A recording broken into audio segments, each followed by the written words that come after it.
A cowboy bought a rejected Apache girl with a sack on her head, thinking she was broken beyond saving. But when the burlap came off, the crowd went silent, and his whole world shifted. She wasn't what anyone expected, and what he saw under that sack would haunt him for the rest of his life. What kind of truth can make a hardened man tremble in front of everyone? Dust hung thick over the auction yard, turning the morning light the color of rust. The clatter of boots, the crack of a whip, the murmur of men trading what they called wives. No one looked twice at the girl standing on the block, her hands bound, her face hidden beneath a coarse burlap sack stamped "Unfit Returns." Only the faint tremor in her shoulders betrayed that she was breathing at all. He came from the northern ridges, tall, sun-creased, a man used to silence more than talk. Folks called him the Mountain Cowboy, a trapper who lived too long with wolves and wind. He hadn't meant to stop that morning, but something in the stillness when the girl was brought out made him pause. The auctioneer joked that she'd been rejected twice, once by the man who ordered her, and again by the trader who refused to keep her feed. Laughter rippled through the yard. The cowboy didn't laugh. He saw the way her wrists shook when she tried to keep them steady, the way her bare feet pressed into splinters of wood as though she were bracing for a blow. The crowd called out prices, a bottle of whiskey, 2 mules, then less. When the bidding fell silent, he heard himself say a number. Not high, not low, just enough to make the others step back. A few men snorted. "You'll regret it," someone muttered. He didn't answer. The rope was cut. She flinched, waiting for the next command. He took her by the arm, gentle but firm, leading her through the dust and noise until the voices behind them faded into the rattle of the windmill. Neither spoke. When they reached his wagon, he stopped. "Take it off," he said quietly. For a moment, she didn't move. Then her fingers reached up, trembling, loosening the knot. The sack fell away, and the morning seemed to still. The cowboy's breath caught in his throat. The scars across her face told a story no one there had been brave enough to hear. And behind them, her eyes, steady, unbroken, met his with something fiercer than shame. The wind rose, carrying the echo of the auctioneer's hammer. Somewhere, a bell tolled. Nothing would be the same after that sound. The wagon rattled out of town, wheels biting through gravel and dust. The girl sat in silence beside him, burlap sack folded in her lap like a thing that still had power. Wind pressed against the canvas roof. Each gust carried the echo of the crowd they'd left behind. He kept his eyes on the trail. "Don't speak yet," he thought. "Let the road do the talking first." A coyote cried somewhere in the distance. "Cold?" he asked at last. She shook her head. "Hungry?" A pause, then a whisper. "No." Her voice startled him. It wasn't weak or broken. It was steady, almost careful, as if each word had been weighed before release. He reached behind the seat, handed her a wool blanket. "Take it. Nights bite hard in the hills." She hesitated, then wrapped herself tight. The gesture, the first small act of care, hung in the air like fragile glass. For a few miles, only the creak of the wheels spoke. "Where are you from?" he asked. "South." He waited. She didn't add more. "Tribe. Does it matter?" He met her eyes, saw the challenge there.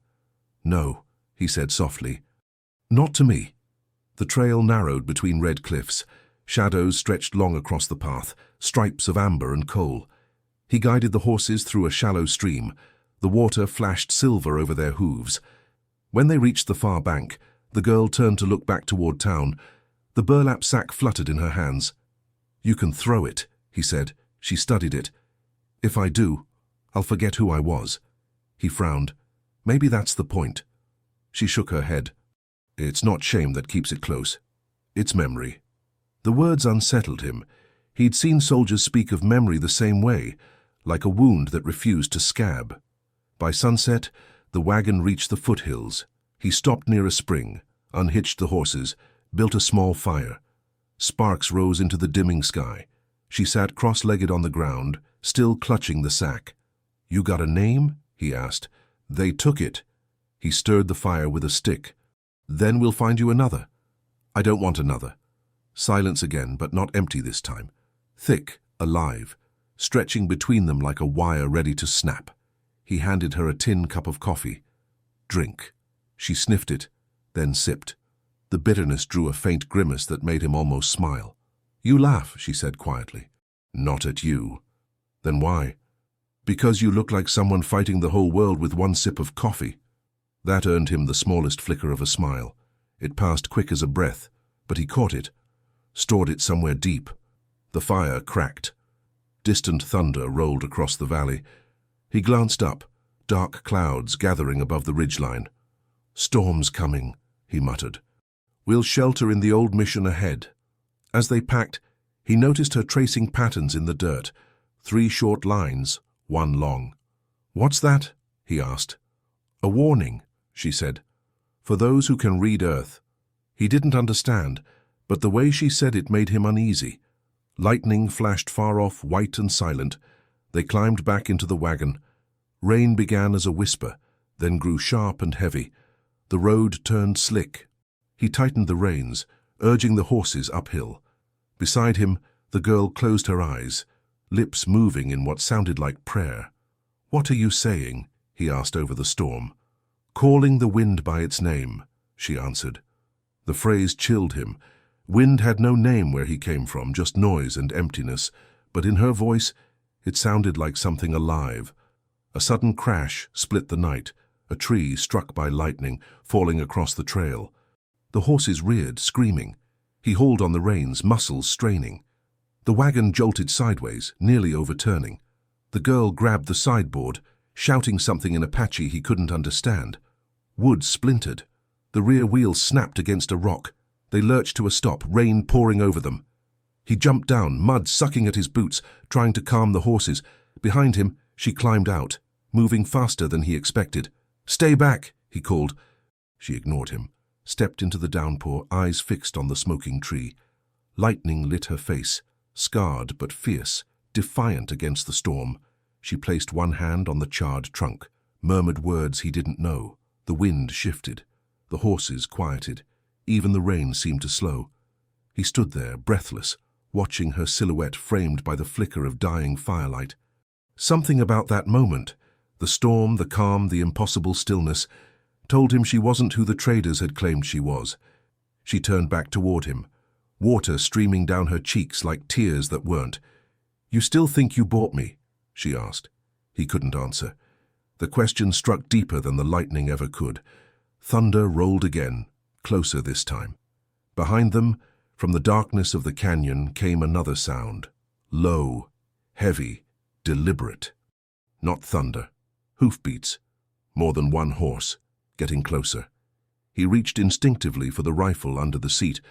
"We're not alone," he said. She nodded once, eyes fixed on the ridge. "No," she whispered. "They followed us." The hoofbeats swelled, then split around the bend. Rain hissed on rock. The wagon leaned, stuck fast in mud. "Inside the mission," he said. She watched the ridge. "They will smell fear.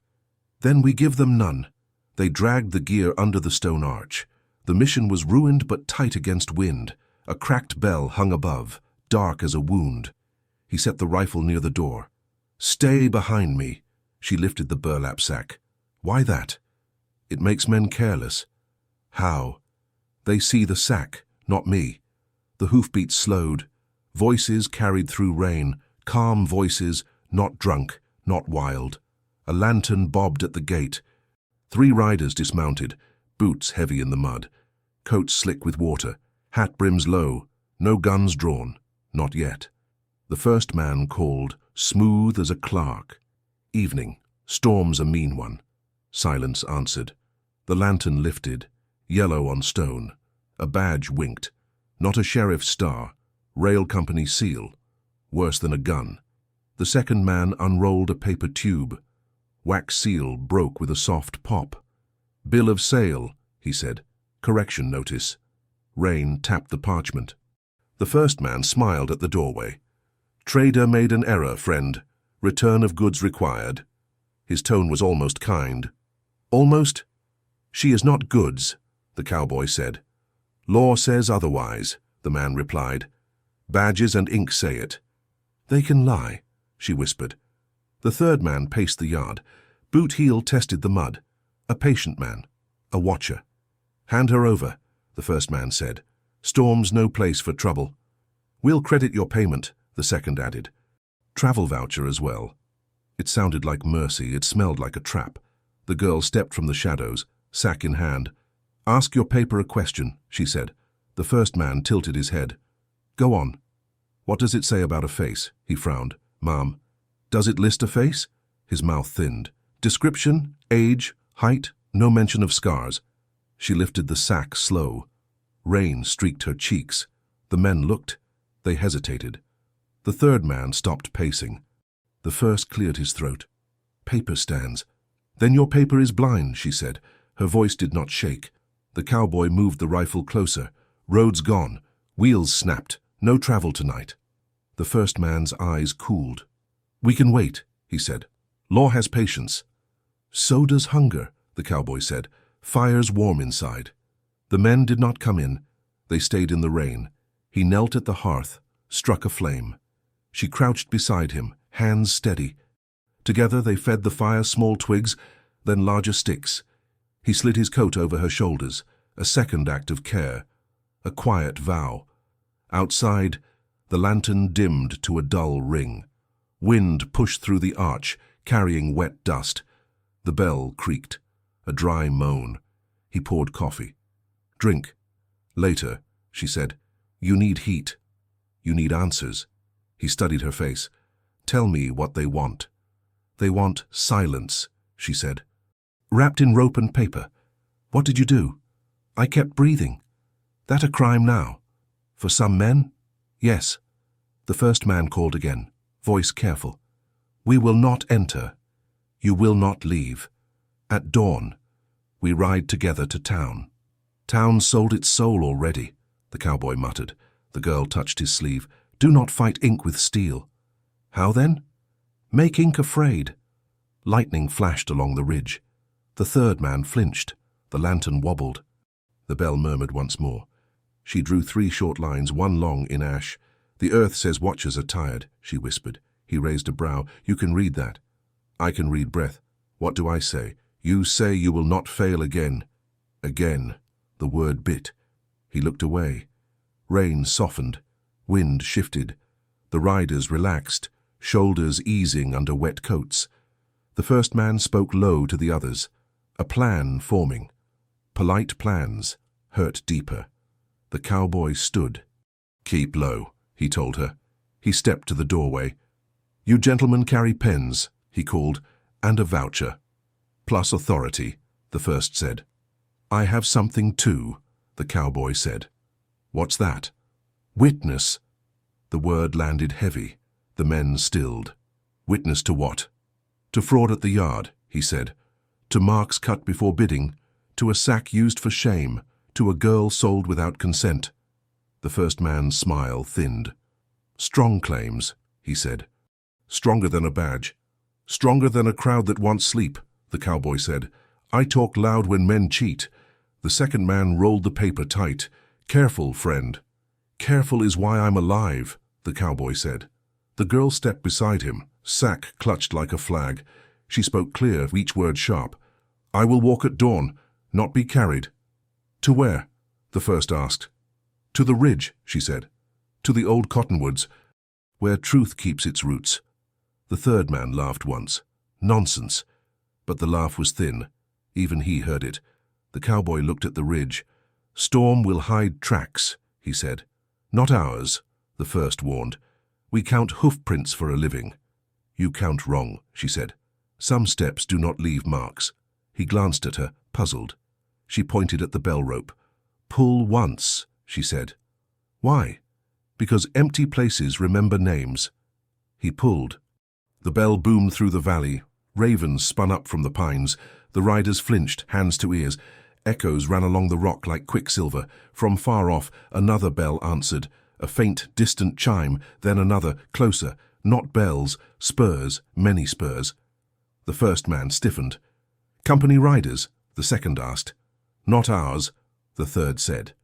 Lantern light jittered on the gate. Hoofbeats swarmed the canyon mouth, fast and sure. Steel rang on stone. Voices rose in the dark, rough, eager. The girl's eyes burned in the firelight. "You said we're not alone," she whispered. "You were right." A shape broke from the rain. Then 3 more, not clerks, not law, hard men with worn hats and hungry faces. One held a chain, another held a folded poster. The paper slapped his palm in the wind. A bounty poster, fresh ink. The lantern swung, and the top line flashed. "Return the girl. Reward on delivery." The bell rope slipped from the cowboy's fingers. The first man turned, cursing softly. The new riders fanned out, blocking the road, smiles thin and cold. The chain clinked once. Then the pistol hammer clicked. The sound punched the night like a nail through wood. The bounty riders tightened their circle, rain beading on gun barrels. The company men stayed frozen, papers limp in their hands. The mission yard turned into a chessboard of mud and light. "Inside," the cowboy said. The girl didn't move. Her eyes swept the newcomers. "They ride for silver, not justice." "How do you know?" "Their horses are hungry." The first of the bounty riders called out, voice like gravel. "Evening. We're looking for property gone missing." "Property don't breathe," the cowboy said. "Depends who owns it." The men laughed. It wasn't kind laughter. The leader held the poster up against the rain. "See this. Price doubled since noon. Guess she's popular." The company men shifted, uncertain which side to face. "You got the wrong trail," the cowboy said. "Maybe," the bounty man said. "Maybe not." He folded the poster slow, tucked it in his coat. "Either way, she's coming with us." Lightning flashed. The bell swayed. He felt the weight of the rifle at his back. 3 men, maybe 4, outside the light. Too many. The girl's whisper brushed his ear. "Wait. For what?" "For the wind to choose." She stepped forward, bare feet sinking into mud. The bounty men shifted, confused by her calm. She spoke in Apache, short, cutting syllables that cracked like fire through the rain. The horses shied. One rider cursed, jerking his reins. The leader's smile faltered. "What's she saying?" "Words you don't deserve to hear," the cowboy said. The air changed, colder, sharper. Thunder rolled like a drum. The bell groaned again, louder. He saw movement on the ridge. Figures, silent, watching, not riders. Shadows on foot. He blinked. Gone. The leader snapped out of it first. "Enough. Tie her." No one moved. The second rider swallowed. "Boss, the wind." "Shut up and do it." He raised his rifle. "You'll try," the cowboy said. "You won't live to finish." The first shot came from the dark. Not his rifle. A pistol from the ridge. One of the bounty men dropped, screaming, clutching his shoulder. The rest scattered for cover. "Ambush!" someone yelled, but the ridge was empty again. The cowboy dragged the girl back behind the stone arch. "Who's shooting?" "Not who," she said. "What?" "That's supposed to calm me." It should. He checked his ammo. 3 rounds left. The company men bolted toward their horses. One dropped the paper in the mud. The wax seal bled red in the rain. The bounty leader fired at the arch. Stone splintered, chips striking his cheek. He gritted his teeth. "Stay down." She didn't. She crawled toward the open, picked up a shard of broken glass. Her fingers trembled, but not from fear. "What are you doing?"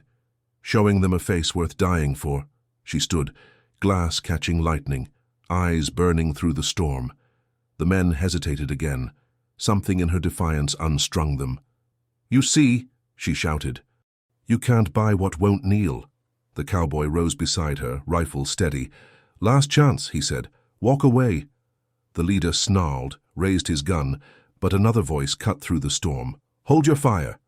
A new rider galloped into the yard, cloak streaming behind. Not a bounty hunter, not company. Different saddle, plain but strong. A white horse with one black stripe down its neck. He reined in hard, water spraying. "You idiots trying to start a war." The bounty men froze. "Marshal," the leader said, uneasy. "Didn't expect you out this far." "Didn't expect fools waving company paper in Apache land," the marshal said. He looked at the girl, at the sack still clutched in her hand. Put that down, miss. You're safe for now. She didn't trust him. The cowboy didn't either. The marshal turned his glare on the bounty riders. Pack up. This valley's under investigation. Since when? The leader asked. Since you idiots fired into church ground. He pointed at the cracked bell. That's federal property. The men grumbled but obeyed, dragging their wounded comrade. The company men followed, pale and silent. Soon the yard was empty again, just the three of them under the dripping arch. The cowboy lowered his rifle. Appreciate the timing. I wasn't aiming to save you, the marshal said. Then who? She's wanted alive, he said quietly. For questioning. By who? Washington. The girl turned, rain streaming off her jawline. I've done nothing. You spoke truth, the marshal said. Sometimes that's worse. He reached into his coat, pulled a small envelope sealed in blue wax. He held it out. Order says deliver you to Fort Bowie by sunrise. The cowboy stepped between them. She's not going anywhere tonight. That's not your choice. Maybe it is. The marshal studied him a long moment. Be at the ridge by dawn, he said. If you're not, they'll come again. He turned his horse, rode into the dark. The sound of hooves faded into wind and water. The girl sat by the fire again, shaking. He crouched beside her. You know what they want. They think I can prove what they've done. What's that? She met his eyes. Mass graves under company rails. The words hung there, heavy as the clouds. He stared at the rifle, then at the fire. Then dawn's too late, he said. Thunder rolled one last time, closer, deeper, like something breathing under the earth. The fire sank to coals. Wind pressed at the cracked doors, carrying the smell of wet sage. They hadn't slept. The girl stared into the ashes, hands folded tight. The cowboy checked the rifle again and again, habit, not hope. Fort Bowie's 2 ridges south, he said. I won't make it there. You mean you won't go? I mean they'll never let me arrive alive. Rain thinned to a whisper. He heard her breathing slow, measured like she was counting the seconds between thunder. What's under those rails? He asked. People, she said. Apache? Anyone who built the line and asked for pay. He looked away. That's why the bounty paper was new. They want silence before sunrise. He tossed another branch into the fire. You sure you want me in this? You already are. I could ride north, pretend I never saw you. You'd hear the bell every night, she said. The bell, he could almost feel it humming inside his ribs. She stood, unwrapping the sack. The word unfit returns showed faint under rain stains. Keep that, he said. I'll burn it. You said it was memory. Now it's only warning. She dropped it into the coals. Burlap flared, curling like skin. Smoke rose, smelling of dust and rope. Outside, coyotes howled. 3 calls, 1 pause. Signal, she whispered. For who? Friends who never stopped running. He grabbed his hat, stepped to the doorway. Shadows moved along the ridge, shapes low to the ground. Quick, the kind of movement that belonged to people who knew the land better than the light. Don't shoot, she said. They follow me. How many? Enough. Figures appeared from the brush, men and women, faces painted with ash. Silent until they reached the arch. One, older, carried a carved staff. The girl bowed her head. You brought a mountain man, the elder said in Apache. She answered softly. The words rolled like prayer, untranslatable but heavy. The elder nodded once, then looked at the cowboy. You guard her. I try. Then you live tonight. The newcomers formed a ring, laying hands to earth, murmuring. The air thickened, still as before lightning. The elder sprinkled dust into the fire. It hissed blue, then clear. What's happening? The cowboy asked. Calling the wind again, she said. He half smiled. Didn't it hear you the first time? It listens twice before it moves. The elder spoke louder now. The ground gave a faint tremor. Far off, a metallic groan echoed, rails twisting in the cold. He looked at her. That you? No, she said. That's justice learning to walk. Minutes later, the sound faded. The elder turned to her, touched her scar. Dawn brings teeth, he said. Go before it bites. Then, to the cowboy, in broken English. Take her west. Caves. Old riverbed. He nodded. The group melted back into darkness as quiet as they'd come. She packed fast. Blanket, tin cup, a handful of dried meat. He tightened the saddle straps. West, huh? West, where the sun blinds the trackers.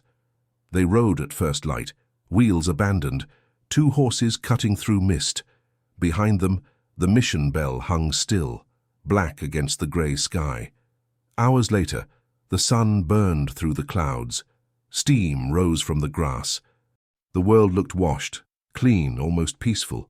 He wanted to believe it, but every ridge felt like a rifle sight. "Marshall will come," she said. "Let him.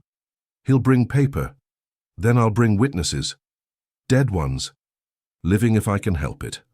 By midday they reached the old rail line. Splintered ties, iron half buried in clay. He swung down, touched the metal. Warm. Too warm, he said. "They burn proof. Then we dig." They worked with hands and boot heels until the sun climbed high. At first only mud, then something pale. Bone, not animal. He sat back hard. God. She didn't cry. She only said, "Now you see why they follow." A wind rose, sharp, dry, the smell of copper and rain. He wiped his hands on his coat. "We take this to town. You can't carry all of them. I can carry the truth." "Truth dies on paper," she said. "Not if it bleeds first." Hoofbeats again, different rhythm, steady, disciplined. He looked up. 4 riders, sunlight glinting off brass. "Company?" "No," she said. "Government." The marshal's white horse led the pack. He stood, rifle ready but low. The marshal dismounted slow, eyes on the ground. "You shouldn't have dug here." "Then tell me what this is," the cowboy said. The marshal removed his hat. "What's left of Section 3? Workers, prisoners," he said quietly, "and soldiers who asked too many questions." The girl stepped forward. "You knew." "I signed the reports," he admitted, "and I'm the only one left to change them." She studied him, rain-scar eyes unblinking. "Will you?" He looked at the horizon. "Depends who lives to testify." A shot cracked from the hills. One of the marshal's men dropped. "Ambush!" He dove for cover, the cowboy dragging the girl behind a fallen tie. Bullets chewed the dirt. The marshal shouted orders, firing uphill. "Company wants the records gone," he yelled. The girl loaded his spare revolver with steady hands. "Guess they found us first," she said. He cocked the rifle. "Then we make dawn early." They fired back into the glare, 3 shapes on the ridge, moving fast. Smoke and dust blurred sky and ground. The rail hissed like a snake as another bullet struck. "Move!" the cowboy shouted. They ran for the dry wash, sliding down into shadow. Behind them, the hill kept flashing with gunfire. The marshal's voice faded under the wind. In the hollow, she caught his sleeve. "You could still leave? And let you face them? You owe nothing." "I owe peace," he said. "Peace is never free." They pressed deeper into the ravine. The light turned amber, air thick with dust. At the far end, the tunnel of an old mine yawned open. She looked at it, then at him. "Dark in there," he said. "Better than daylight that kills." They stepped inside. The roar of gunfire muffled to a heartbeat. From somewhere deep within came a new sound. Chains dragging, slow, metallic. He froze. "That wind of yours still listening?" She nodded once. "It hears the dead."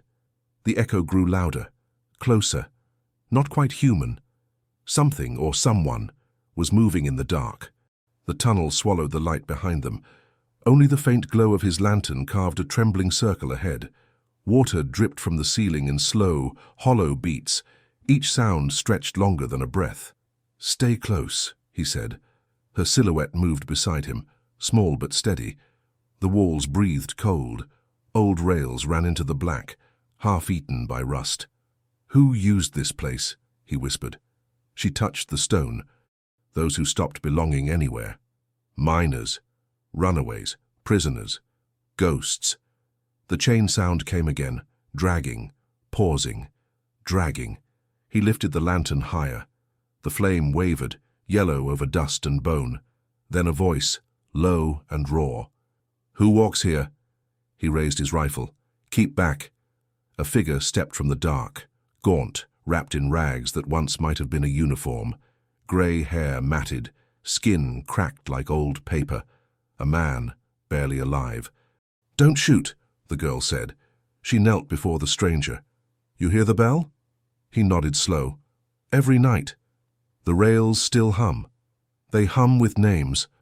The cowboy lowered his rifle. "You worked the line?" The man's eyes flickered. "Built it. Buried it." He gestured weakly to the floor. "They promised pay. Brought ink instead." She handed him her canteen. He drank, shaking. "They sent riders to erase us," he said. "When we fell sick, they locked us in the mine, called it quarantine." The word hung like smoke. "How long ago?" He smiled without teeth. Time stopped after the second hammer blow. He pointed to a wooden door deep inside the tunnel. "Records," he rasped. "Proof, hidden before they sealed it." The cowboy crouched beside him. "You alone." The old man's eyes drifted to the darkness. "The rest still dig." "Inside." Then his breath hitched, and he slumped forward, whispering something in Apache before going still. She closed his eyes. He said, "Don't let them write the wind." "What's that mean?" "It means the truth should stay wild." He helped her stand. "Let's find those records." They moved deeper. The air thickened, iron and rot. The lantern light licked a nailed plank wall. Across it, scratched words, "Section 3, sealed by order." He pried at the boards with his knife. Nails screeched, wood giving way. Behind the barrier lay a narrow chamber lined with crates. Inside, folders, rusted tin boxes, waterlogged ledgers. He flipped one open. Ink bled, but legible enough. "List of deceased," he read. "No burial site, no cause." Beside each name, a number. 413, 414, 415. The count didn't end. He swallowed. Whole town didn't know. "They knew," she said softly. "They just looked away." He found another envelope stamped with the company crest. The seal cracked easy. Inside, a typed report marked "Confidential. Rail expansion losses." He read a line aloud. "Bodies interred beneath line to reduce transport cost. Disposal approved by overseer." His voice broke on the last word. She took the paper, folded it, slid it inside her dress. "Now it can't be burned." He stared at her. "You'll be hunted twice for that." She nodded. "Then I'll run twice as far." The ground shuddered. Dust rained from the ceiling. He steadied the lantern. "Cave in." "No," she said. "They found the trail." Hoofbeats again, faint but rising, echoing through stone. He cursed. "They tracked us faster than I thought." "Because they follow fear," she said. "Stop giving it to them." He drew his rifle. "You go first." "No. You'll slow them longer." "You think I'll let you face them alone?" "You already taught me not to kneel." A shot cracked from the mouth of the mine, ricocheting down the tunnel.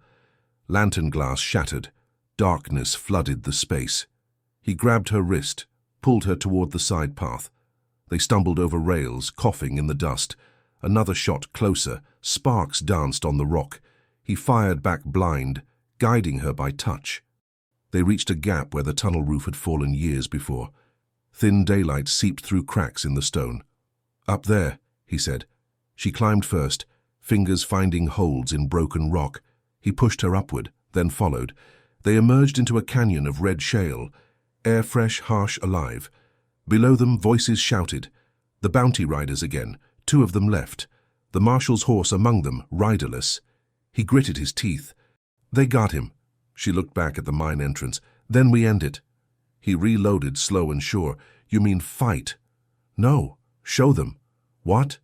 "The dead they tried to hide." She tore open the folded report, spread it on a flat stone. "Hold it high when they see us." "They'll shoot. They'll still see." The riders came into view, rifles up.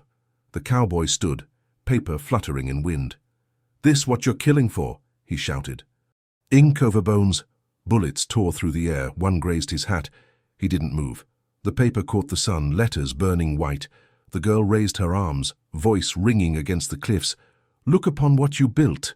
The wind rose, violent, sudden, carrying dust like knives. It howled through the canyon, rattling the rails below. The riders' horses reared, eyes rolling white. The storm had no sky, no mercy. Through the blur of dust, he saw her face, unafraid, lit from within by something ancient and endless. The wind roared, and the riders vanished into it, swallowed whole. Silence fell. He lowered the rifle. The paper tore from his hand, spiraling upward. Gone. She knelt, pressing her palm to the ground. "They're free now," she whispered. He looked down at her, unsure if she meant the dead or themselves. Wind still hissed through the canyon, then quieted to breath. Ash-colored dust drifted like smoke around their boots. The storm had swallowed the riders, leaving only hoofprints that led nowhere. He looked at her, chest heaving. "You called that wind again?" She nodded, eyes far away. "It only listens when blood lies open." He wiped grit from his face. Then it listened hard tonight. They stood together under a pale sky stripped clean by the storm. No sun yet, only a low red line of dawn.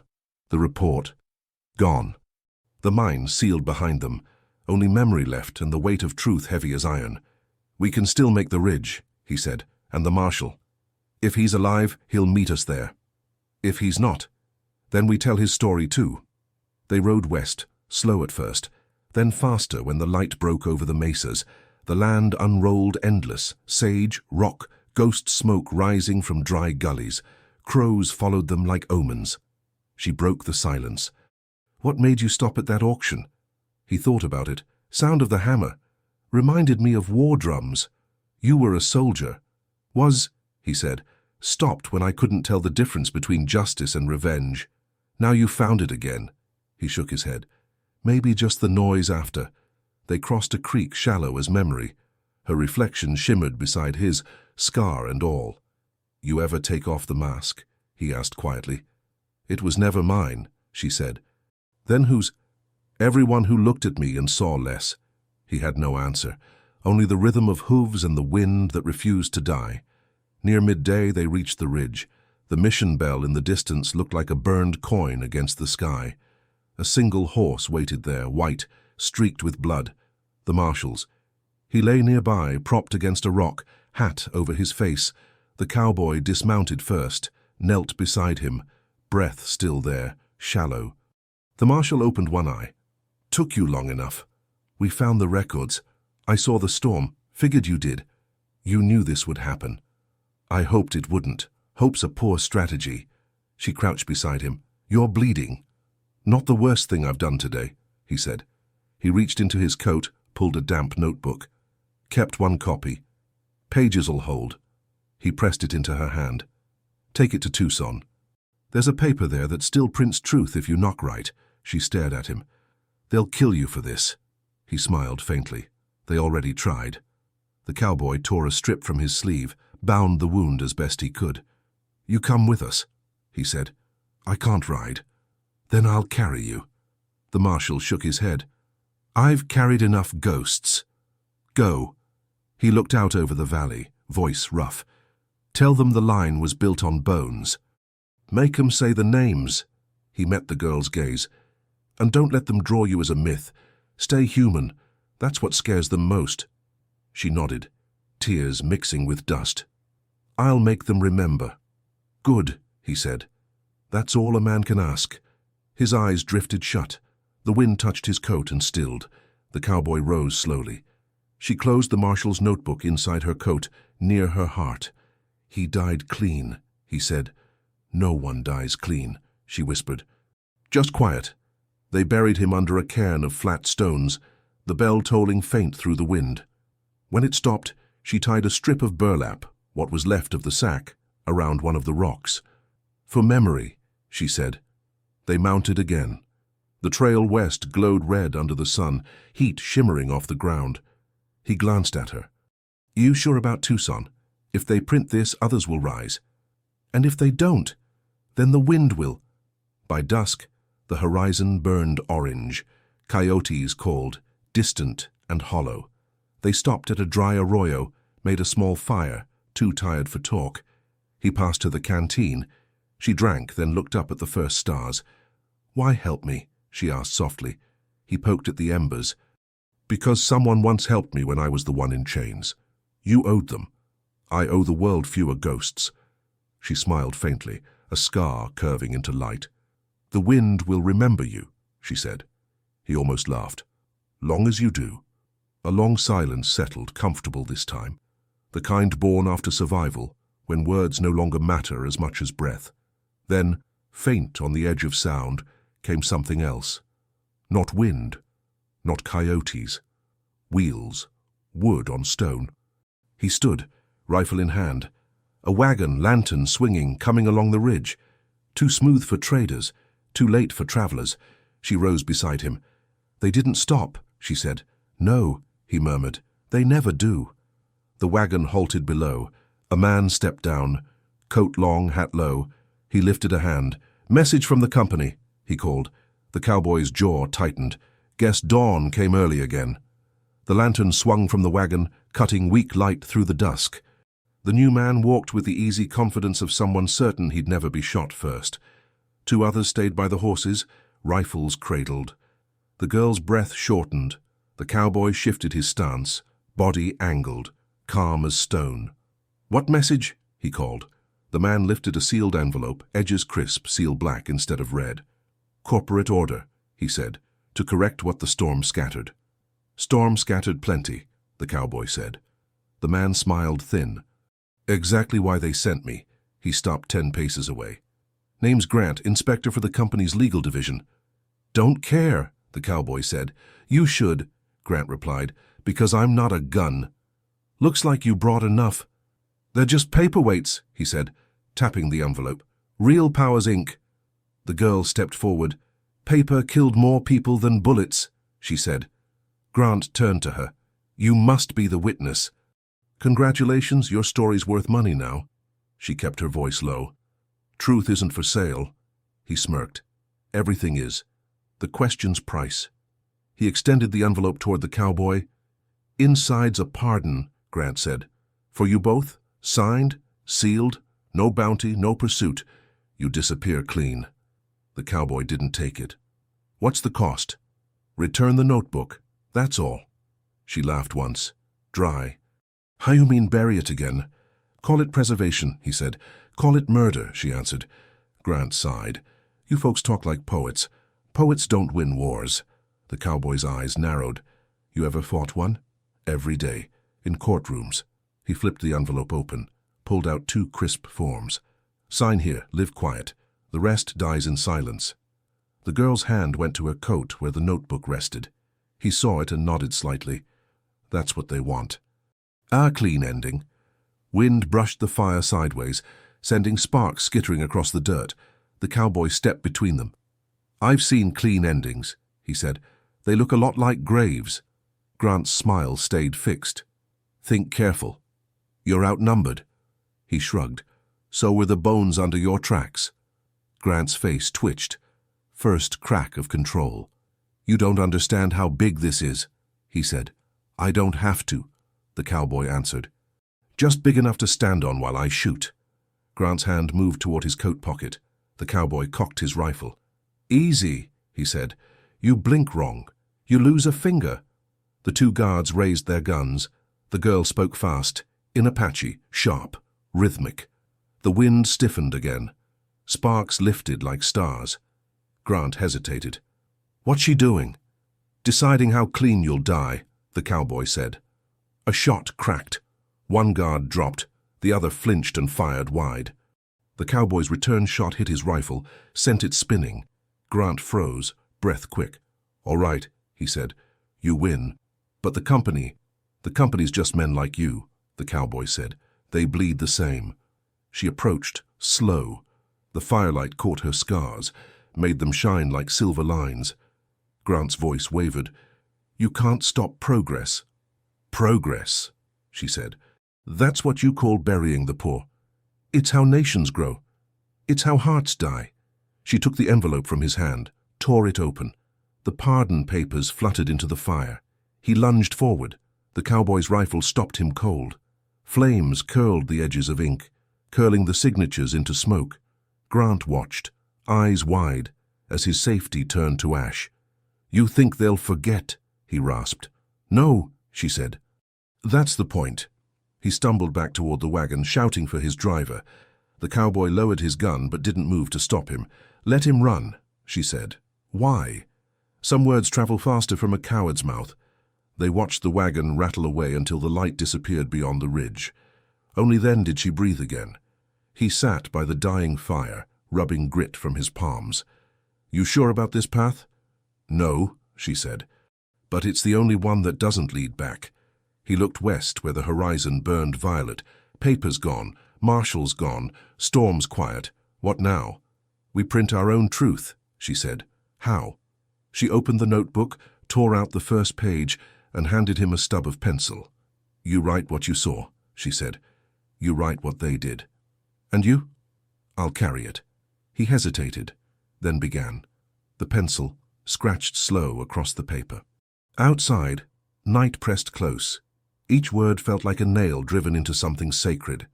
When he finished, she folded the page, tucked it inside her belt. "We'll need riders," he said. "Riders come when wind calls," she answered. He smiled faintly. "Then it's your turn to whisper." She faced the dark, whispering to it like a friend. The air shifted, warm, alive. Somewhere far off, another bell answered, the one from the mission. He listened, skin prickling. "You hear that?" "Yes," she said. "They're still awake." The stars blinked overhead, cold and patient. He stoked the fire once more. "Tomorrow," he said. "Tucson." "Tomorrow," she agreed. "And no more sacks." She leaned back, eyes closing, the wind threading through her hair. He watched her a long time until the flames burned low and the night smelled of rain again. Then, from the darkness beyond the ridge came a new sound, iron striking stone, slow and deliberate, footsteps too heavy for one man. He rose, rifle in hand, the wind pausing as if to listen. The girl opened her eyes, whispering the same words as before. "They never stop coming." He nodded once. "Then neither will we." The footsteps grew clearer, each one heavy enough to stir small clouds of dust. The girl rose slowly, her hand finding the revolver at her belt.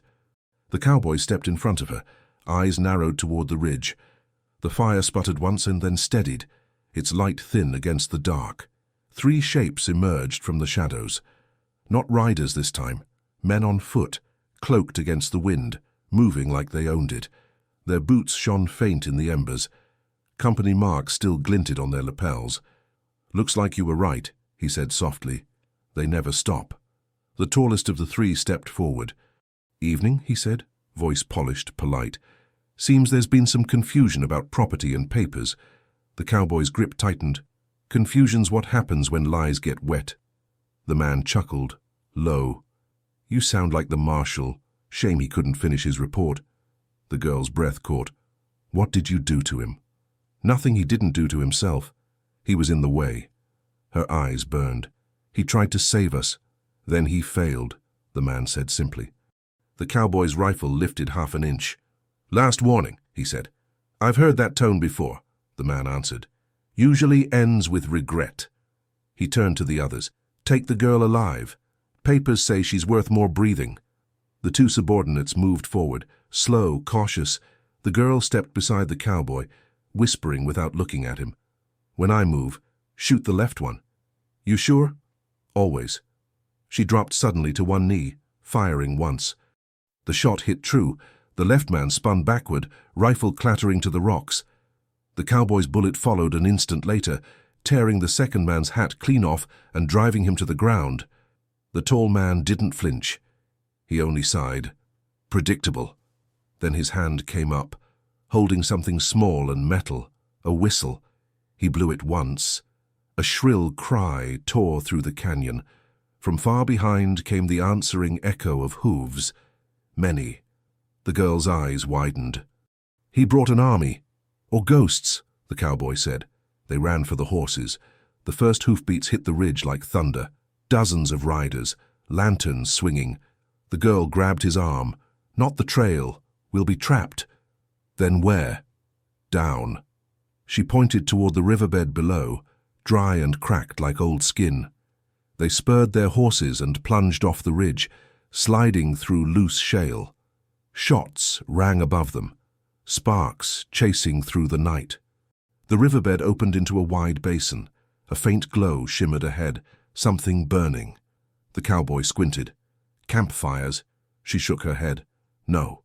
The line. As they drew closer, the truth emerged. Rails, still glowing faint red from the storm's fury, bending and twisting in the heat. A section of the old track had reignited, burning slow as if the earth itself refused to forget. He reined in hard. "We can't cross that," she dismounted, walking straight toward the flames. "Yes, we can. It remembers me," he cursed under his breath. "That's not remembering. That's suicide." But she didn't stop. The light rippled over her scars, turning them gold. The wind dropped to silence. The fire bent sideways, clearing a path just wide enough for one horse. He stared, half afraid, half awed. "You keep doing that," he said. "Doing what?" "Proving the world's wrong." They crossed the line. Heat licked at the horses' flanks, but none burned. Behind them, riders reached the ridge, Grant among them again, coat torn, eyes wild. He pointed down at the glowing rails. "After them!" A few men hesitated, the rest charged. The first horse hit the line and screamed. Fire surged up its legs, swallowing it whole. The others pulled back, terrified. Grant cursed, throwing his hat into the dirt. "Fine," he shouted. "Let the desert finish them." The cowboy and the girl reached the far side, breath ragged, clothes scorched.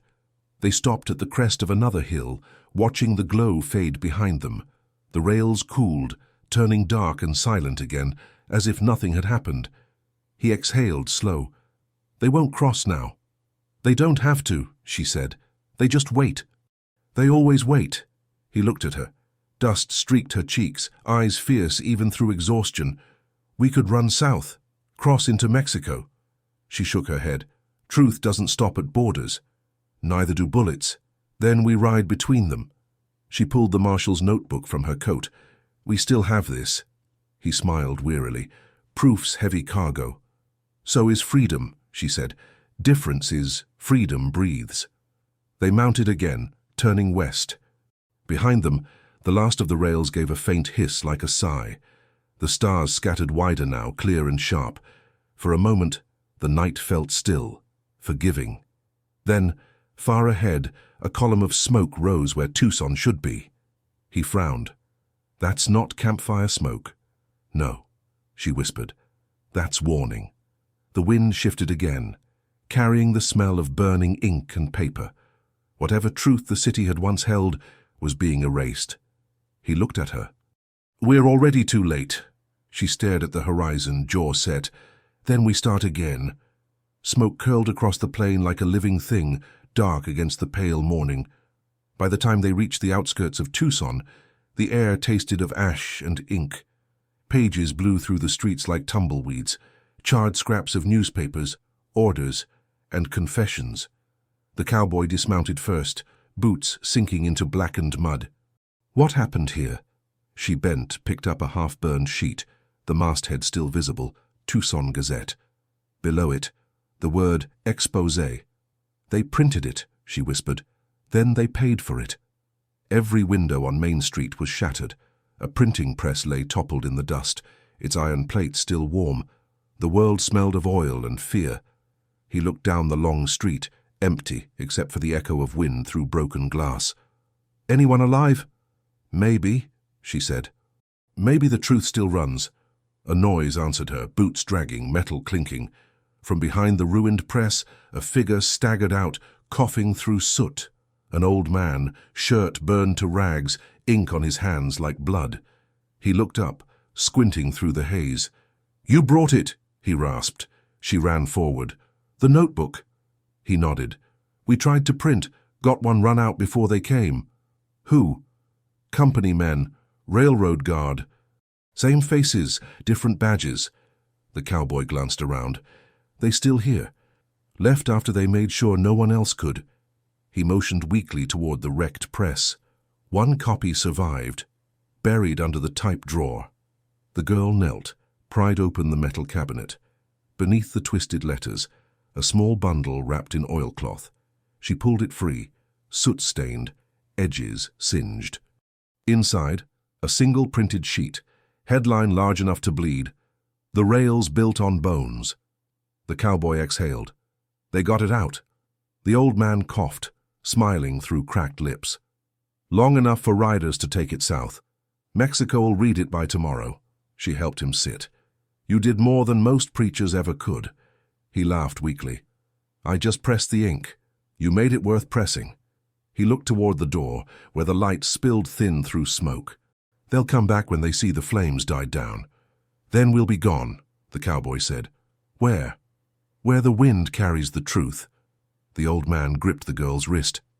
Don't let them turn it into legend, he whispered. Make them remember names, not stories. She nodded. I will. He let go, sinking against the wall, breath slipping away like paper burning quiet. They stepped outside. Sunlight cut through the smoke, hard and bright. Horses waited in the distance. New ones, fresh tracks. The cowboy shaded his eyes. Grant again. No, she said. Different men. Clean coats. Politicians' eyes. They mounted and rode toward the edge of town, where the desert opened wide. Every hoofbeat stirred ash into spirals that looked like ghosts. As they reached the ridge, a rider appeared ahead, alone, flag tied to his saddle. White cloth, lettered in black ink. The same headline, The Rails Built on Bones. He waved once, silent greeting, then turned south. Others followed behind him, 5, then 10, then more. Each carried the same banner, fluttering like wings. The cowboy stared. How many copies you think made it? Enough, she said. Enough to grow teeth. He smiled faintly, the first real one in days. Looks like you won. No, she said. We just started. They rode with the others until the road forked toward the open desert. One rider, a woman with soot on her face, pulled up beside them. Papers spreading, she said. Even the miners in Bisbee are talking. They want to see the graves. The girl nodded. Tell them to listen for the bell. It still rings. The woman grinned and rode on, dust rising in her wake. When they were alone again, the cowboy turned to her. What now? She looked west, where the horizon shimmered gold. There's always another line to tear up. You plan to fight every rail in the territory? I plan to live so none get buried under it. He watched her a long moment, the way her shoulders squared against the sun, scars catching light like armor. You ever think of stopping? Stopping is what they count on. He chuckled under his breath. Guess you're the storm now. She smiled without looking back. Only when the winds tired. They rode until the ground turned white with salt and silence. At dusk they camped beside a dry riverbed. The last rays of sun bled across the sky like fire through glass. He poured coffee. She took it with both hands. Doesn't taste like victory, he said. It never does, she replied. Then what's it taste like? Tomorrow. A long quiet followed. Only the hiss of sand over stone, the sigh of a land beginning to breathe again. Far behind them, Tucson burned slower, smaller, but the banners rose through the smoke, catching the light like dawn that refused to die. The cowboy stretched his legs, watching her silhouette against the fading sun. You think they'll come for us again? Yes, she said, but this time they'll find a world already listening. He nodded, tipping his hat low. Then I'll keep the fire ready. And I'll keep the wind awake. Together they watched the last smoke dissolve into the stars. For the first time, neither of them spoke. They didn't need to. The wind carried enough words for both. Morning broke cold and white. The salt flats shimmered like a sea made of silence, endless and unmarked. The wind that once screamed now whispered, tired but faithful. The cowboy and the girl rode slow, their shadows long behind them, their horses moving without command. He looked up at the pale sky. Storm's gone quiet, he said. Not gone, she replied, just waiting. He nodded, letting the thought settle. Like us, then. They stopped at a rise where the land dipped toward the horizon. A cluster of wagons stood far ahead, motionless. He raised his spyglass. Travelers, he murmured. She shook her head. Refugees. See how the wheels tilt? They've been running. They approached slow. The people turned at the sound of hooves. Men, women, children, faces streaked with dust. One man stepped forward, hat in hand. You the ones who wrote it?" "Wrote what?" the cowboy asked. "The paper. About the rails." She exchanged a look with him, then said softly, "We told it." The man's eyes glistened. "Then you saved us." They stopped building north when the truth hit the towns. A murmur rippled through the group. Thanks, disbelief, relief. The girl dismounted, walking among them. They looked at her scars, but none turned away. A small boy touched her sleeve. "Is it true? The ground still talks?" She knelt, smiling faintly. "It always talks. You just have to listen without fear." The boy nodded solemnly, as if accepting a duty. The cowboy watched her, something in his chest unclenching for the first time in years. He turned to the man. "Where are you headed?" "West," he said. "New land, away from tracks." "Good choice," the cowboy said. "Tracks don't lead anywhere worth dying for." The man gestured toward an old wagon covered in tarps. "We've been keeping this," he said. He pulled back the cloth. Underneath, a printing press, smaller but intact. "Took it before they burned the last one. Thought maybe someone would know how to use it." The girl's hand flew to her mouth. "It's still warm," she whispered. "Still alive." The cowboy grinned. "Looks like the wind found a new home." She ran her fingers over the iron plates. "We can print again." He nodded. "You can. I'm no man for letters." "You're the story," she said. "Without you, words fall flat." He looked away, eyes narrowing against the sun. Stories end. People keep going. The refugees gathered around the press, waiting for direction. The girl straightened, voice clear and steady. "We print what they fear," she said. "Names, faces, places. They can burn papers, not memories." A woman asked, "What do we call it?" The girl paused, glancing at the cowboy. He smiled faintly. "Call it the Wind Ledger." A cheer went up, quiet, reverent, the kind born from exhaustion and hope mixing in equal parts. They began unloading type boxes, barrels of ink, rolls of yellowed paper. The girl worked among them, sleeves rolled, hair tangled, hands black with ink before the sun reached its height. The cowboy fixed a broken wagon wheel, patched a harness, made himself useful without words. Every so often she caught his eye and smiled. He'd tip his hat, pretending the dust in his throat was just wind. By nightfall, the first sheet rolled from the new press, rough, uneven, beautiful. The headline read, "The Wind Remembers." She held it up to the firelight, the ink shining like oil. He stepped beside her, reading the lines under his breath. "Not bad," he said, "for a ghost story." She laughed quietly. "It's not a ghost story." "No, it's a beginning." The people around the fire passed the page from hand to hand, reverent. One man began to hum, a tune old as the desert. Another joined in, then another. The sound grew soft and steady, a hymn for the nameless. The cowboy sat apart, whittling a stick, listening. When she came to sit beside him, he didn't look up. "You planning to stay?" he asked. "For a while, until the ink dries. And after? I'll ride wherever silence still wins." He nodded. "Then I'll ride a little behind you." She smiled. "You'll slow the wind." "Good." "Somebody should—" A shooting star crossed the sky, cutting bright through the dark. She looked up, eyes reflecting its trail. "What do you think it means?" He tossed the stick into the fire. "Means something's ending somewhere, and something else is starting here." They sat until the fire sank low, the sound of the press turning steady in the background, heartbeat of a new truth. As dawn began to edge the world in gold, she rose, dusted her hands. "Time to ride," she said. He stood, tightening his hat, rifle slung across his shoulder. "Where to?" She pointed east. "Where the wind hasn't learned to speak yet." He smiled. "Then we'll teach it." They mounted and rode out into the pale light, silhouettes cutting across the salt flats. Behind them, the press clattered on, printing pages that fluttered like wings into the rising wind. The wind rose behind them, carrying the scent of ink and iron. They didn't look back, but the rhythm of the press echoed faintly, metal heartbeat fading into distance. Ahead, the horizon shimmered like a blade. Each mile they crossed felt like a promise scratched into the earth. We were here. We told it. The cowboy rode a little behind her, letting her lead. The trail wound between stone spires, shaped by centuries of sand. Shadows stretched long across the ground, dark fingers pointing west. The girl rode straight back, silent, her scarf whipping in the wind like a banner. "Feels different," he said. "What does—" "The air, like it knows something." "It knows freedom," she said. "Don't smell like freedom. Smells like rain." She smiled. "That's what freedom smells like before it comes."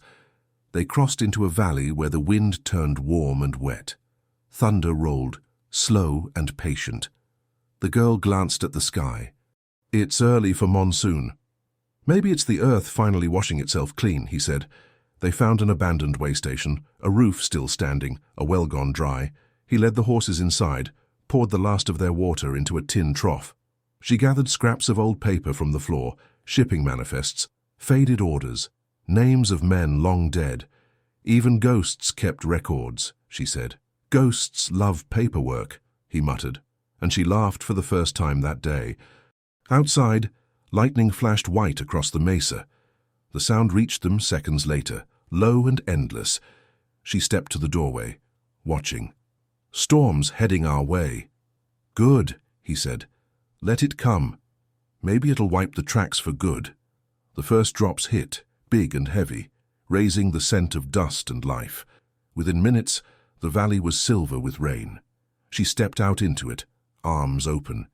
He called after her, "You'll drown out there." She turned, smiling through the downpour. "You can't drown in what you were born from." He followed, slow, letting the rain soak his hat, his coat, the scars on his hands. Lightning flickered again, reflecting off her face. Each scar now a streak of light instead of shadow. "You ever think you'd see it this clean?" he asked. She shook her head. "Clean hurts more than dirt sometimes." They stood together as the rain softened, falling steady now like forgiveness. When it stopped, the world smelled of clay and new beginnings. She looked at the horizon, mist curling around the hills. "Do you hear it?" He tilted his head. "Hear what?" "The wind's voice changing." He listened. There it was, a low hum, almost a song. Not the angry cry from before, not the hollow wail of ghosts. This one was alive, curious. He smiled. "Guess we taught it something after all." She pulled the notebook from her coat, the marshal's final pages still intact, ink blurred but legible. "What will you do with it now?" he asked. "Keep it," she said. "Stories shouldn't end. They should move, like the wind." Exactly. A rustle made them both turn. From the ridge above, riders appeared, half a dozen. But these carried no rifles, no company banners.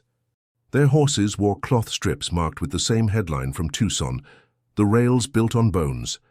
The lead rider lifted a hand. "Are you the ones who started it?" She hesitated. "Maybe. Why?"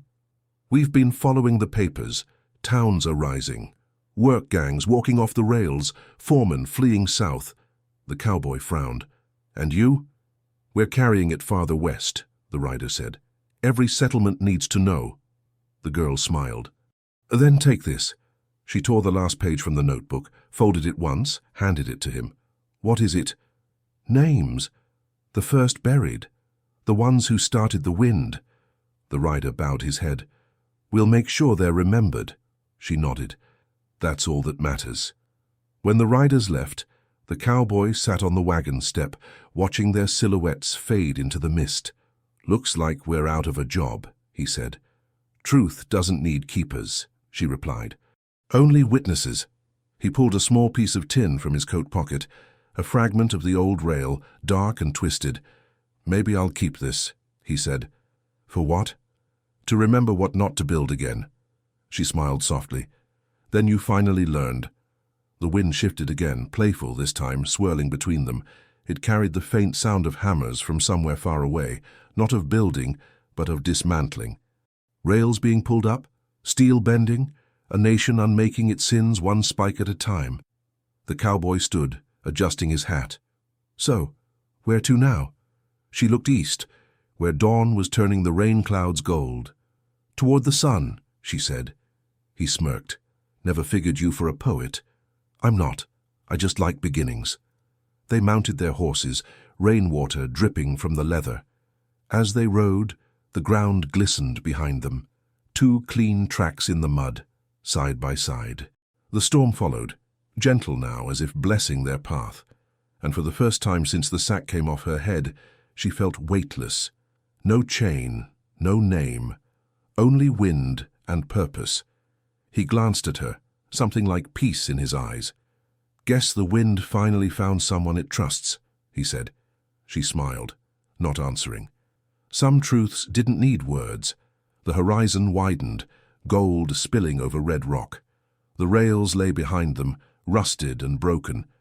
Ahead the world waited, empty, honest, alive. The sun broke through the last veil of storm, turning the wet ground to fire. They had ridden through silence for miles when the wind changed again, hard, sharp, warning. The horses stopped on their own. The girl raised her head, eyes narrowing. They're back. Across the ridge, a single rider appeared first, Grant. His coat was gone, shirt torn, face streaked with dust and blood. Behind him trailed 6 more, men who hadn't learned how to quit. No banners this time, no law badges, just guns and hunger. The cowboy exhaled, slow, like a man too tired for fear. "I thought the line burned you out," he said. Grant spat into the dirt. "You can burn the rails, not the men who built them." His eyes locked on the girl, "and not the ones who bought them." The cowboy stepped forward, rifle easy in his hands. "You came all this way to die in the open," Grant grinned, teeth dark. "To finish a contract." He lifted his gun. "The company still pays for silence." The girl spoke before the cowboy could. "Then they'll owe you nothing." Her voice was calm, but the air around her had changed, wind rising from nowhere, pulling at her hair and coat like invisible hands. Grant frowned. "You and your tricks again." "No tricks," she said. "Just the truth remembering itself." The first shot cracked. The cowboy dove sideways, returning fire. One of Grant's men dropped, the others fanned out, circling. Bullets tore the dust into smoke. The horses screamed and bolted. "Down!" he shouted. They rolled behind a boulder as lead whined past. The girl's breath came fast but steady. "They won't stop." "They never do," he said, reloading. "So we make them listen." Grant's voice echoed through the canyon. "You think a storm can save you twice?" She stood, eyes fixed on him across the field.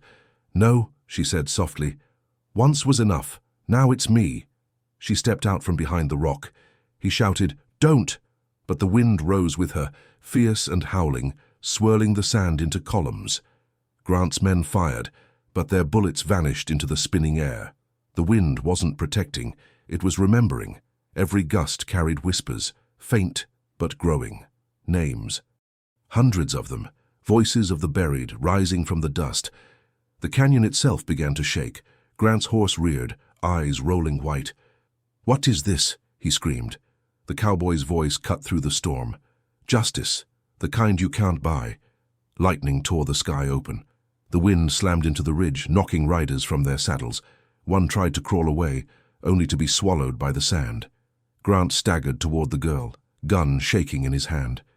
"You don't get to rewrite history," he shouted. She stared back, hair whipping, eyes bright as the storm. "I'm not rewriting," she said. "I'm unburying." He pulled the trigger. Click, empty. The wind hit him full force, lifting dust, bones, and paper all at once. The pages from the Gazette, the ones that had flown south, now rose into the air around him, circling, slashing. Each page carried a name, a place, a memory. They cut his skin like blades made of truth. Grant screamed, spinning, trying to bat them away. The cowboy aimed once, but she raised her hand. "No," she said. "He belongs to them now." The wind roared one last time, and then silence. When the dust cleared, Grant and his men were gone. Only the flutter of paper remained, falling slow, landing softly in the wet earth. The cowboy lowered his rifle. "Is it over?" She shook her head. "It never ends. It just stops chasing for a while." He looked around, the canyon carved clean, the rails half buried under mud and grass. Even the air smelled new. "You did that," he said quietly. "No," she said. "They did. I just listened." A faint sound drifted through the wind. Bells. Not the missions this time. Deeper, older. like the sound of the earth marking an ending. The cowboy took off his hat. "Guess they're free now." She nodded, tears mixing with rain. "And we owe them everything." They stood in silence until the wind gentled, brushing past like a hand in farewell. The sky broke wide open, sunlight pouring through. The pages on the ground shimmered like glass, each one drying in the warmth. He picked one up, the headline clear again. "The rails built on bones." Beneath it, a new line had appeared, written by rain itself. "The wind remembers." He looked at her, voice low. "So this is what freedom looks like." She smiled faintly. "Freedom doesn't look like anything. It just keeps moving." He tucked the page into his coat. "Then so will we." She met his gaze, steady. "Until there's nothing left to unbury." They mounted the horses, turning toward the golden horizon. Behind them, the valley shimmered, half storm, half sunlight. The last gust of wind followed them a few steps, then drifted away, satisfied. As they rode, thunder rolled one final time, not in anger but in applause, and for the first time since the sack came off her head, the girl smiled without fear. By the time they reached the high plains, the air had turned cool again, sharp with pine and morning dew. The storm had washed the dust from everything, from their coats, from the horses' manes, even from the scars of the land itself. The world looked new, but heavy with memory, like a wound finally scabbed over. They rode in silence, both listening to the soft rhythm of hooves on damp soil. The wind moved gently between the trees, no longer whispering names, just breathing. At the crest of the hill, the girl stopped her horse. From there, they could see miles of open country, the kind no map had claimed yet. The cowboy drew alongside her. "End of the line," he said. "There are no lines," she replied, eyes on the horizon. "Only circles." "Everything returns." He looked at her face, the scars fading in the dawn light. "You ever think about what you'll do now?" "Keep moving," she said. "Keep telling it. And when nobody listens, then I'll speak to the wind. It never forgets." He smiled, faint but honest. "You turned the wind into a witness." She shook her head. "It was one before us. We just gave it words." They dismounted near a small ridge where wildflowers had begun to grow, blue, stubborn, defiant. He crouched and brushed a petal with his gloved hand. "First bloom since the line was built," he murmured. She knelt beside him. "The ground forgives faster than people." For a long while neither spoke. Birds began to call from the trees. The world, cautious at first, was learning how to live again. He broke the silence. "You ever wonder why I bought you that day?" She looked up, surprised by the sudden softness in his tone. "I stopped wondering long ago." "You shouldn't have to," he said. "Truth is, I didn't buy you. I bought myself a chance to make something right." Her gaze lingered on him, unreadable. "Did you?" He thought about it. The auctions, the rails, the graves, the storms. Maybe not. "But I learned how to stop being afraid of the wrong side of history." She nodded, eyes gentle. "Then that's enough." They sat beneath the ridge's edge, sharing the last of their coffee, steam curling like ghost smoke between them. Below, the valley shimmered, clean rails glinting where grass had not yet claimed them. Soon, he knew, nature would swallow it whole. No trace of the old order left but memory. A hawk circled overhead, its cry long and bright. She followed it with her eyes. "They'll come back one day," she said. "Who?" "Children of those we buried. They'll ask what the wind meant." He smiled. "And you'll tell them?" "No. I'll let the wind answer." The cowboy stood, tightening his saddle straps. "Guess this is where I ride east," he said. She looked at him, surprised. "East. There's nothing there but old ghosts." He tipped his hat. "Then I'll keep them company. Someone has to make sure they don't forget who they were." She reached into her coat and handed him a folded page, one of the printed sheets from Tucson. "Keep this," she said. He unfolded it. The ink had run in places, but the headline still stood clear. "The wind remembers." "I thought you needed these for the press." "I don't," she said. "It already knows the story. Now you do too." He tucked it into his saddlebag carefully, as if it were gold. "Reckon I'll pin it to some church door." Give the wind a place to start from. She smiled. You'll make a preacher yet. He laughed quietly. Don't curse me. For a moment, the silence between them deepened, not empty, but full. They had shared battle, loss, purpose, and now, release. She extended her hand.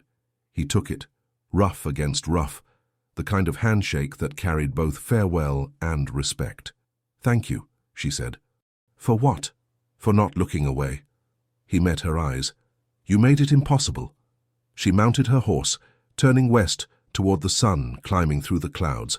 He watched until her figure grew small, just another moving shape against the light. The wind rose once more, brushing past him like a final whisper. Keep riding. He touched his hat brim, turned east. Two riders now moving in opposite directions, both following the same truth, the kind that doesn't need a name to live. As he rode, the page in his saddlebag rustled faintly with every hoofbeat, a steady pulse like a second heart. He didn't look back, neither did she. They didn't need to. Behind them, the rails were already turning to dust, the wind humming its endless refrain. The rails built on bones, the wind remembers, and memory, once free, never dies. The horizon swallowed them both. The cowboy, the girl, and the story that refused to stay buried. The wind remembers, but will you? If this story moved you, don't let it fade like dust on the tracks. Share it, speak it, and keep it alive. Every view, every word passed on is another voice for those whose names were buried beneath iron and greed. Subscribe to join our growing circle of storytellers who refuse to look away. Each new tale carries the same fire, the fight for justice, redemption, and truth written in the dust of the Old West. Leave a comment if you felt the storm rise in your chest. Tell us what freedom means to you, and if you believe stories like this should never be silenced. Share this video so the wind keeps carrying their names, because once truth starts riding, no wall, badge, or lie can stop it. The rails were built on bones. Now we ride for the living.